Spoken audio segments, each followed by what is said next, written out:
Hi hello welcome back ರಾಣಿ Shetty YouTube channel. December 16ರಿಂದ ಪ್ರಾರಂಭವಾಗಿ ಜನವರಿ 14ನೇ ತಿಂಗಳವರೆಗೂ ಧನುರ್ಮಾಸ ಇರುತ್ತದೆ ಹಾಗೂ ಧನುರ್ಮಾಸದ ಪೂಜಾ ತುಂಬ ವಿಶೇಷವಾಗಿರುತ್ತದೆ. ಆದ್ದರಿಂದ ನಾನು ಯಾವ ರೀತಿ ಧನುರ್ಮಾಸ ಪೂಜೆ ಮಾಡ್ತೀನಿ ಅಂತ ನೋಡೋಣ ಬನ್ನಿ ಗಾಯ್ಸ್. ನಾನು ಬೆಳಗ್ಗೆ ಎದ್ದು ಸ್ನಾನ ಮಾಡಿ ನಕ್ಷತ್ರಗಳು ಹೊಳೆಯುತ್ತಿರುವಾಗಲೇ ಪೂಜೆ ಮುಗಿಸಿಕೊಂಡೆ. ವಿಶೇಷವಾಗಿ ಈ ಸಂದರ್ಭದಲ್ಲಿ ವಿಷ್ಣುವನ್ನು ಪೂಜಿಸಬೇಕು. ಇವಾಗ ಬನ್ನಿ ಗಾಯ್ಸ್, ನಮ್ಮೂರಿನ ಎಲ್ಲ ಟೆಂಪಲ್ಗೂ ಹೋಗಿ ಬರೋಣ. ಮೊದಲಿಗೆ ನಾನು ನಮ್ಮೂರಿನ ಈಶ್ವರ ಟೆಂಪಲ್ಗೆ ಹೋದೆ. ಅಲ್ಲಿ ನವಗ್ರಹಗಳನ್ನು ಪೂಜಿಸಿ ನಂತರ ತುಳಸಿ ಕಟ್ಟೆ ಪೂಜೆ ಮಾಡಿ ಮತ್ತೆ ಅಲ್ಲಿ ಗರ್ಭಗುಡಿಯಲ್ಲಿ ಶಿವಲಿಂಗ ಇರುತ್ತದೆ, ಅಲ್ಲಿಗೆ ಪೂಜೆ ಸಲ್ಲಿಸಿ ಬಸವಪ್ಪನಿಗೆ ನಮಸ್ಕರಿಸಿದೆ. ಧನುರ್ಮಾಸದ ಬಗ್ಗೆ ಹೇಳಬೇಕೆಂದರೆ ಧನುರ್ಮಾಸವನ್ನು ಧಾರ್ಮಿಕ ವಿಶೇಷ ಸೇವೆಗಳಿಗೆ ಬಹಳ ವಿಶೇಷವಾದ ತಿಂಗಳು ಎಂದು ಪರಿಗಣಿಸಲಾಗಿದೆ. ಭಗವದ್ಗೀತೆಯಲ್ಲಿ ಭಗವಾನ್ ಶ್ರೀಕೃಷ್ಣನು ನಾನು ವರ್ಷದ ತಿಂಗಳುಗಳಲ್ಲಿ ಮಾರ್ಗಶಿರ ಮಾಸದಲ್ಲಿ ಅಂದರೆ ಧನುರ್ಮಾಸದಲ್ಲಿ ಹೆಚ್ಚು ಪ್ರಕಟಗೊಳ್ಳುತ್ತೇನೆ. ಈ ಕಾರಣಕ್ಕಾಗಿ ಋಷಿಗಳು ಸಂಪೂರ್ಣವಾಗಿ ಭಕ್ತಿ ಚಟುವಟಿಕೆಗಳ ಮೇಲೆ ಕೇಂದ್ರೀಕರಿಸಲು ಈ ತಿಂಗಳುಗಳನ್ನು ಮೀಸಲಿಟ್ಟಿದ್ದಾರೆ. ಮತ್ತೆ ನಾನು ನಮ್ಮೂರಿನಲ್ಲಿರುವ ನಾಗಪ್ಪನ ಟೆಂಪಲ್ಗೆ ಹೋದೆ. ಅಲ್ಲಿಯೂ ಕೂಡ ಪೂಜೆಯನ್ನು ಸಲ್ಲಿಸಿದೆ. ಸಂಪ್ರದಾಯದ ಪ್ರಕಾರ ಧನುರ್ಮಾಸದಲ್ಲಿ ದೇವರುಗಳು ಮುಂಜಾನೆ ಹೇಳುತ್ತಾರೆ. ಈ ಪುಣ್ಯಕಾಲದಲ್ಲಿ ಒಂದೆರಡು ದಿನ ದೇವರುಗಳಿಗೆ ಪೂಜೆ ಸಲ್ಲಿಸುವುದರಿಂದ 1000 ವರ್ಷಗಳ ಕಾಲ ದೇವರನ್ನು ಭಕ್ತಿಯಿಂದ ಪೂಜಿಸುವುದೆಂದು ಹೇಳಲಾಗುತ್ತದೆ. ಧನುರ್ಮಾಸ 2 ಪದಗಳ ಸಂಯೋಜನೆಯಾಗಿದೆ.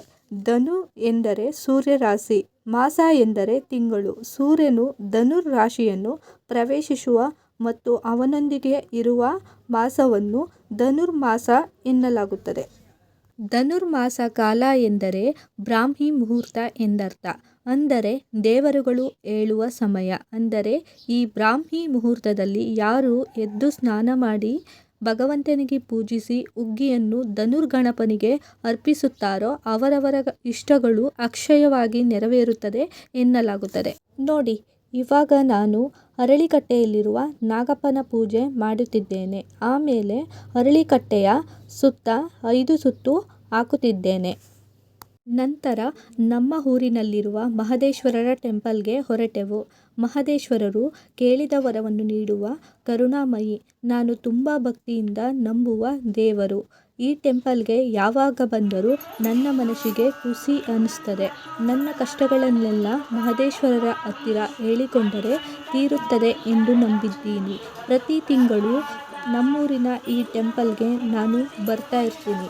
ಯಾವುದೇ ತೊಂದರೆಗಳಿದ್ದರೂ ಭಕ್ತರಿಗೆ ಪರಿಹಾರ ನೀಡಿ ಅವರ ಬಾಳಿನ ಸಕಲ ಸಂಕಷ್ಟಗಳನ್ನು ದೂರ ಮಾಡುವ ಮಹಾನ್ ಮಹಿಮ. ಒಂದು ಉಕ್ತಿ ಎಂದರೆ ಮಹದೇಶ್ವರರು ಕೊಟ್ಟರೆ ಮನೆ ತುಂಬ ಎಂಬ ಮಾತು ಅರ್ಥಗರ್ಭಿತವಾಗಿದೆ. ಧನುರ್ಮಾಸದ ಕತೆ. ಧನುರ್ಮಾಸ ಶ್ರೀಕೃಷ್ಣನಿಗೆ ಪ್ರಿಯವಾದ ಮಾಸವಾಗಿರುತ್ತದೆ.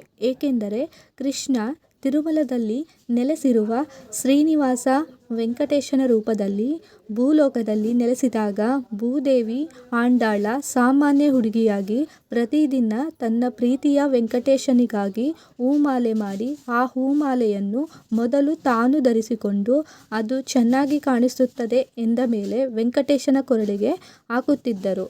ಇದೇ ಮಾರ್ಗಶಿರ ಮಾಸದಲ್ಲಿ ತನ್ನ ಪ್ರೀತಿಯ ವೆಂಕಟೇಶನಿಗೆ ತಮಿಳಿನಲ್ಲಿ ತಿರುಪ್ಪಲೈ 30 ಕವಿತೆಗಳು ಎಂಬ ಪ್ರೀತಿ ಗ್ರಂಥ ರಚಿಸಿದಳು.